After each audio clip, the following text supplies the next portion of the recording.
Bom dia, meus queridos, tudo bem com vocês? Vamos aqui falar do nosso esporte clássico, esgrima e tênis de campo, para finalizar o segundo bimestre aí, tá certo? Pessoal, nós vamos falar agora no início sobre a modalidade de esgrima. No final do século XVIII, a esgrima ganhou mais regras e foram desenvolvidas alguns equipamentos de proteção. Com o tempo houve várias mudanças, como a troca sucessiva de golpes com velocidade, a utilização da máscara, que reduz o risco de ferimentos nos olhos, entre outras. Em 1896, a esgrima foi introduzida nos Jogos Olímpicos de Atenas e em 1913 foram definidas as regras internacionais para o esporte. Além de ser uma forma de preservar a história da humanidade, ela evoluiu. Saiu da arte da guerra e dos combates para tornar-se um esporte atual. Atualmente, as competições de esgrima têm 3 modalidades. O florete, o sabre e a espada. Cada uma delas tem características e regras específicas. Pessoal, antigamente, lá para o século XVIII, no ano mais ou menos de 1896, as espadas usavam para combate na guerra, né, que era combate corpo a corpo. Com a invenção da pólvora, aí foi foi extinta este combate com espada, certo? Vou passar para vocês agora algumas dicas de qual é a diferença do florete, da espada e do sabre. O florete é uma espada leve e flexível e caríssima, diga-se de passagem, muito cara. Ela é a mais utilizada nas competições e o atleta ele só é permitido tocar com uma ponta da arma, da espada, no tronco do adversário, certo? A espada é a mais pesada e mais rígida, ela não é flexível. Flexível quer dizer que ela dobra, certo? E quando é rígida, ela não dobra. Se dobrar, quebra, certo?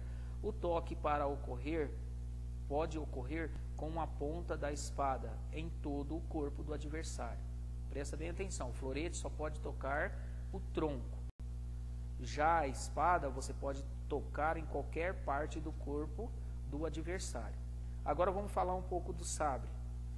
Por ter a lâmina mais flexível, e é a mais ágil, por isso exige muita rapidez e preparação física. O toque no adversário pode ser feito com a ponta e com as áreas de corte da arma. A área de toque é a região que fica da cintura para cima, incluindo o braço e excluindo as mãos, certo? Então, por exemplo, o florete você só pode tocar o tronco da pessoa, do adversário. A espada você pode tocar em todo o corpo do adversário. Corpo quer dizer desde o pé até a cabeça, certo? E o sabre vocês podem tocar, o sabre ele corta, o florete só entra, certo? Então o sabre ele tem corte na espada. Então você pode tocar a pessoa da cintura para cima, excluindo as mãos, certo? A única parte que não pode ser tocada com o sabre é as mãos do adversário, beleza? Então vamos lá, vamos continuando aqui. A seguir estão escritos alguns dos movimentos utilizados pelos atletas durante uma luta. Em guarda, comando dado pelo juiz para iniciar o combate. O juiz fala em guarda e aí começa o combate. Balestra é ação ofensiva iniciada com um salto em direção ao adversário. Flecha, golpe repetindo que surpreende o adversário. Então isso é uma estratégia, né? A gente já falou em estratégia, em tática. É uma estratégia que o atleta acha para fazer, para dar esse salto e surpreender o adversário. Beleza? Então é isso que a gente tem que passar para vocês aqui sobre essa modalidade da esgrima. Agora vamos falar da pista e da vestimenta. Pista é o local apropriado para acontecer essa disputa. E a vestimenta é a roupa para que você tenha proteção com esses materiais pontiagudos que possa acontecer acidente. A pista onde ocorre a disputa do esgrima tem 14 metros de comprimento por 1,5 metro a 2 de largura. Normalmente é elevada do solo, acima do solo. E o esgrimista sair lateralmente da pista para fugir de um golpe poderá retornar, porém deverá andar 1 metro para trás. Se sair pelo fundo, será dado ponto para o adversário. Agora vamos para as vestimentas que protegem você de qualquer contato que possa acontecer um acidente. A vestimenta da esgrima são brancas e incluem máscara protetora, luva na mão armada e um colete protetor. Antigamente as armas eram mergulhadas em uma tinta para facilitar o trabalho do juiz. Utilizava-se giz na ponta para indicar o golpe. Atualmente essa função é feita por sensores eletrônicos. Beleza? De vocês? Aí, pessoal, na página. Então, pessoal, aí na apostila de vocês, na página 19, vocês percebem que tem você em ação. Eu não coloquei esse slide, porque... Pessoal, então na página 19 aí, na apostila de vocês, que é você em ação, eu não coloquei esse slide aí, tá? Porque a gente não vai ter o evento aqui na nossa escola, em função da pandemia. Então a gente já foi lá para a página 20, tá? Vamos falar um pouco do tênis de campo, beleza? O tênis é um esporte que pode ser jogado individualmente ou coletivamente, em duplas masculinas, duplas femininas e dupla mista. Dupla mista, pessoal, eu acho que vocês sabem, é uma mulher e um homem, certo? Dupla feminina, 2 mulheres, e dupla masculina, 2 homens, tá? Isso é só para relembrar aí para vocês.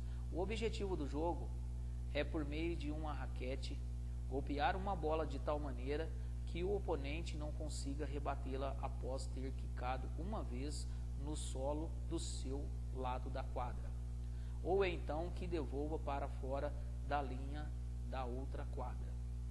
O tênis, enquanto nem sempre foi jogado dessa maneira, entre as diversas versões sobre a sua origem, a mais difundida é a que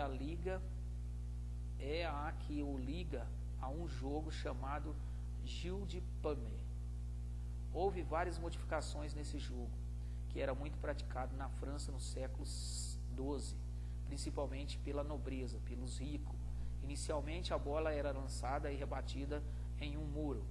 Hoje existe esse muro para quem está iniciando, para tentar aprender a rebater a bola, certo?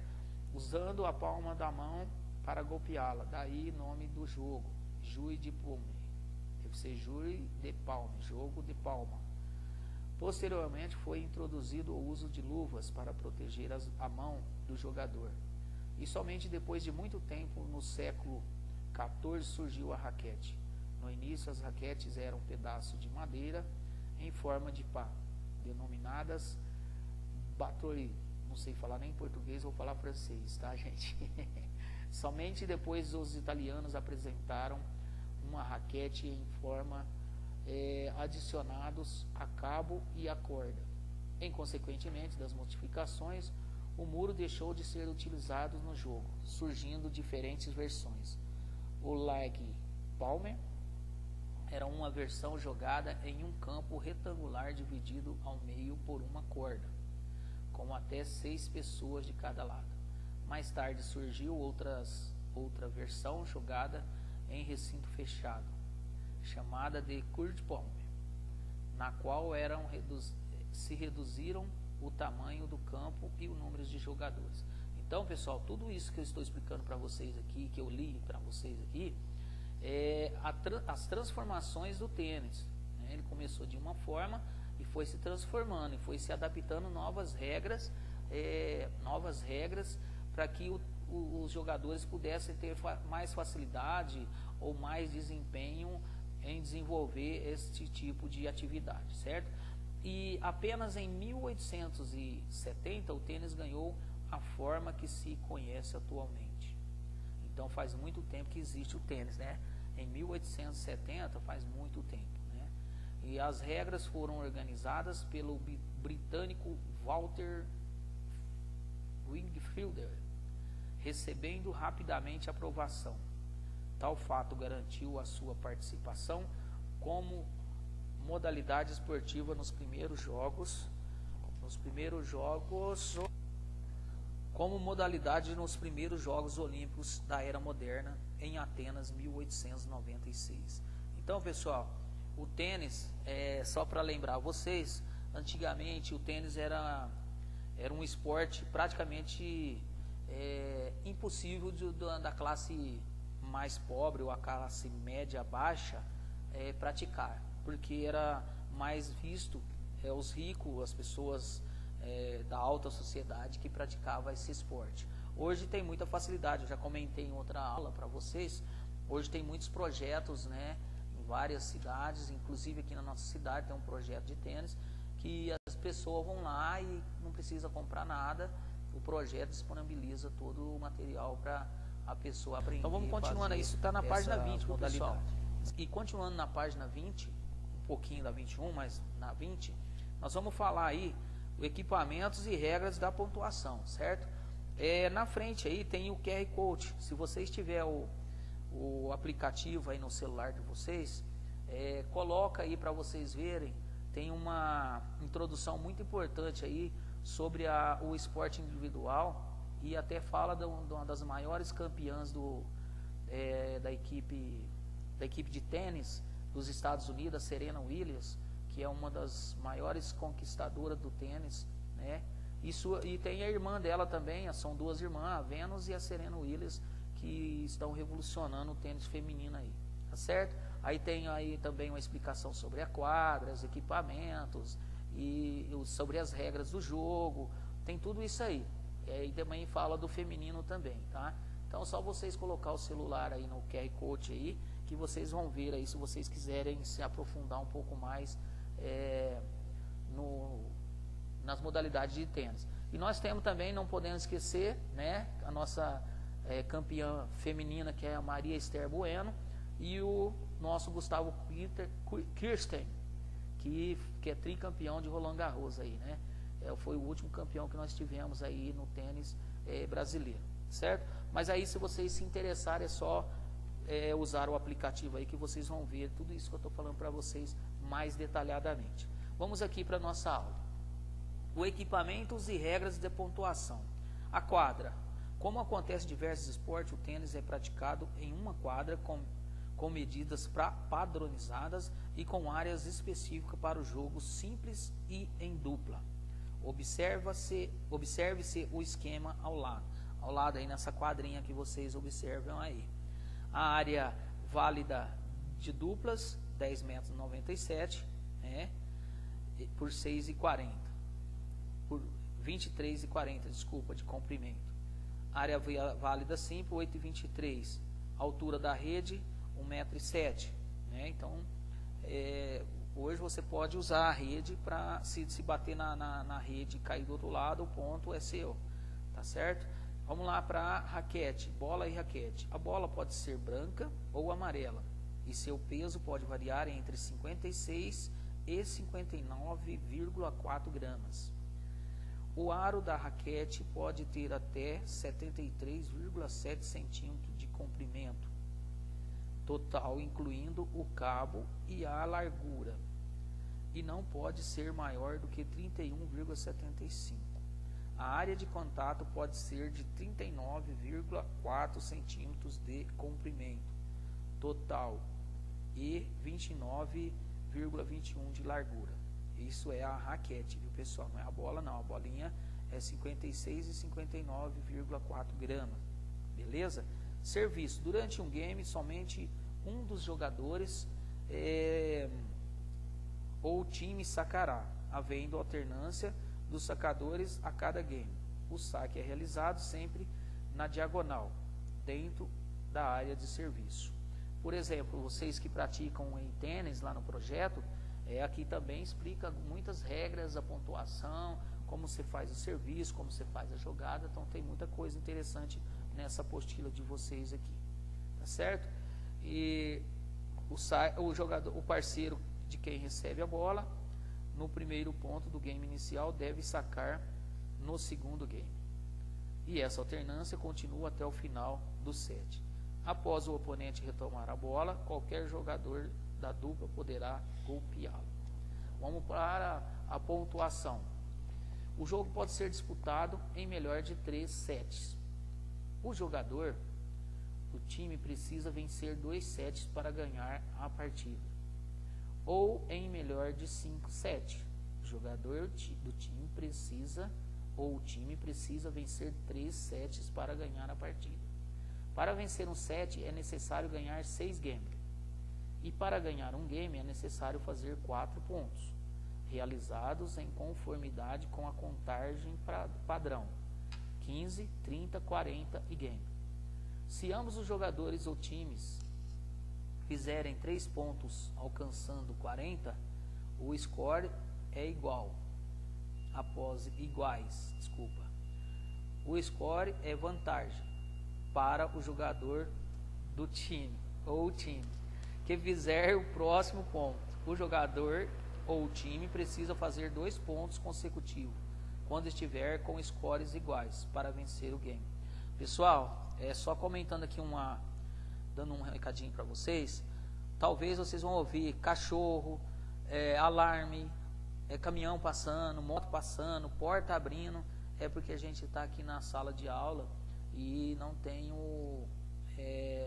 aquele modo de abafar os sons externos, tá? Então me desculpa aí, não é culpa da gente não, mas é o que nós temos aí para levar para vocês. Então só passando para vocês não se preocupar com esses barulhos que talvez possam estar saindo aí na nossa videoaula, beleza? Vamos lá para a página 21, tem ainda um pedacinho aí antes de eu passar para esse slide. Um dos primeiros desafios do tênis é controlar a bola e a raquete, certo? Esse é um dos desafios maiores. Vamos lá, os fundamentos e as possibilidades de táticas do tênis de campo. Percebe-se aí que tem a Serena está fazendo um forehand e o atleta aqui do lado, que eu não estou reconhecendo quem está fazendo um backhand. No tênis, assim como em todos os jogos que utilizam raquetes, os movimentos de rebatidas básicas são os golpes de direita, ou forehand, e da esquerda, que é o backhand. Olha, estou começando a aprender a falar inglês, hein, pessoal? Vocês me aguentam aí, hein? Assim como nos esportes de invasão, é preciso elaborar táticas que dificultem a devolução da bola pelo adversário, com a diferença de que nos esportes de rede, como o tênis, as jogadas devem ser realizadas sem a invasão do outro campo, mas por cima da rede.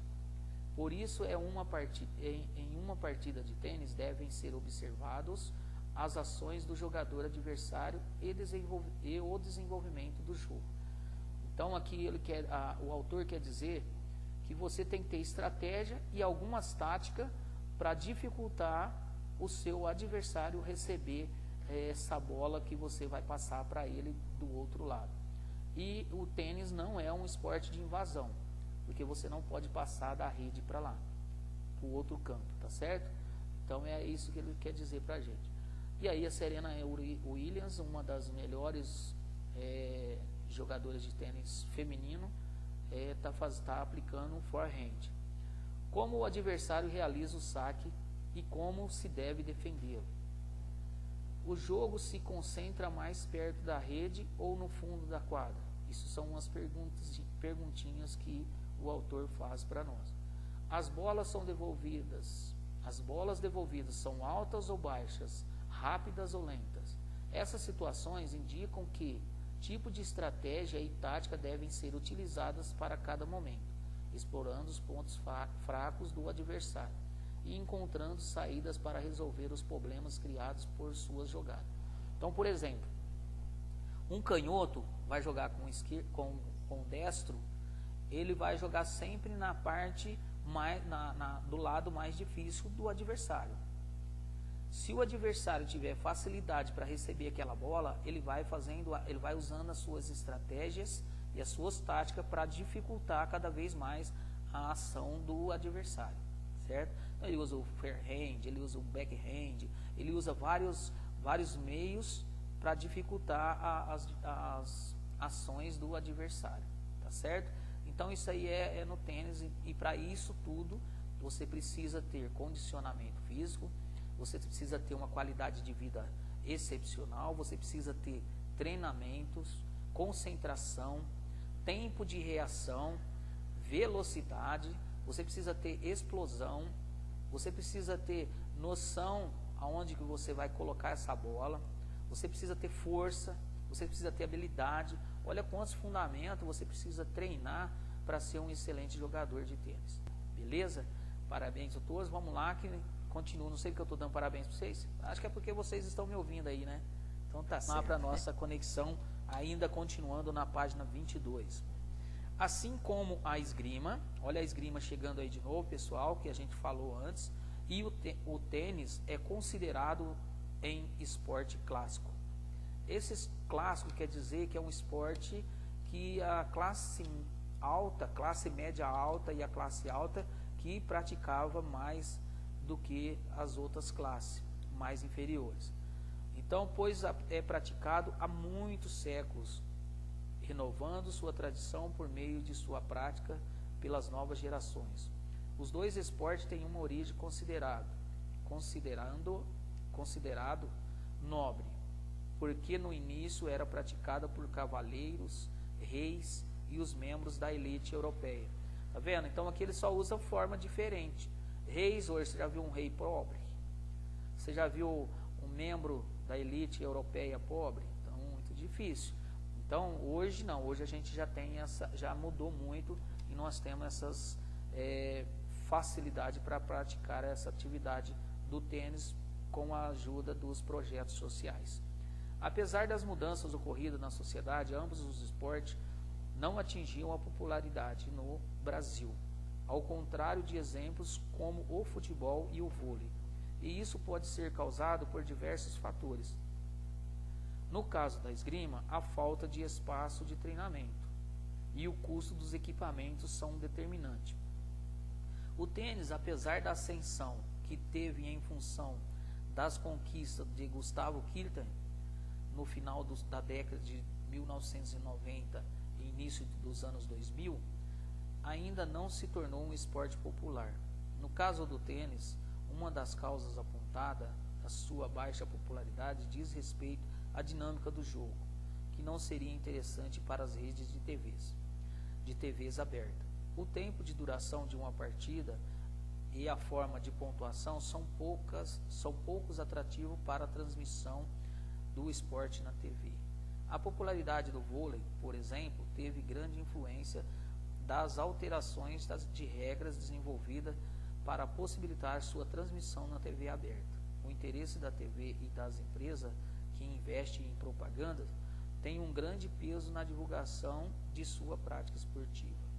Nas Olimpíadas do Rio em 2016, Tomás Bellucci chegou até as quartas de final, mesmo resultado obtido por Gustavo Kirten nas Olimpíadas de Sydney em 2000. O que eu quero dizer com isso, pessoal? Se o esporte é igual a natação e o atletismo, que eu já falei para vocês, ganham muitas medalhas nas Olimpíadas, Pan-Americano, campeonatos mundiais, Sul-Americano, mas não tem popularidade para a televisão mostrar esses esportes, né? Então, se não tem popularidade na televisão, na mídia, o que acontece? Não conseguem captar patrocinadores para investir nesse esporte. O futebol é a coisa mais fácil. Então, se você monta uma equipe de futebol, automaticamente você ganha um uniforme. E os outros esportes, como não tem popularidade, ele não vai se desenvolvendo com mais facilidade, né? Então é muito mais difícil de você conseguir patrocínio para essas modalidades. E o tênis é isso aí. Tudo, pessoal. Vamos lá agora para a nossa hora do estudo. Responder as questões a seguir e me enviar uma foto das atividades respondidas pelo nosso grupo de WhatsApp. O que eu quero dizer com isso, pessoal, é que essa avaliação, essas questões que vocês vão responder para a gente e me mandar a foto, vai valer como avaliação continuada de vocês. Então não esqueça, responder as questões a seguir e me enviar uma foto dessas atividades respondidas pelo nosso grupo de WhatsApp. Eu esqueci de colocar aqui que vale como avaliação continuada, tá certo? Vou aguardar para as questões aí. A primeira questão: que relação podemos estabelecer entre a história da esgrima e da sociedade na qual foi criada? Essa é uma questão aberta. Segunda questão: quais são as 3 modalidades da esgrima e suas regras básicas? Também questão aberta. Terceira: na sua opinião, quais são os fatores que dificultam a popularização do tênis no Brasil? Aberta também. Quarta: o tênis pode ser jogado de forma individual, simples, ou em dupla. Para cada modalidade, existe uma regra em relação à área válida no saque. Indique essas regras na figura abaixo. Área válida, X vermelho. Área válida para simples, área válida para dupla, você vai colocar o X vermelho. Área válida para simples, você vai colocar o X preto, certo? Aqui já está explicando também o tamanho da bola, né? Então vocês vão colocar aí, beleza? A quinta questão: quais são as formas utilizadas para rebater a bola em um jogo de tênis? Questão aberta.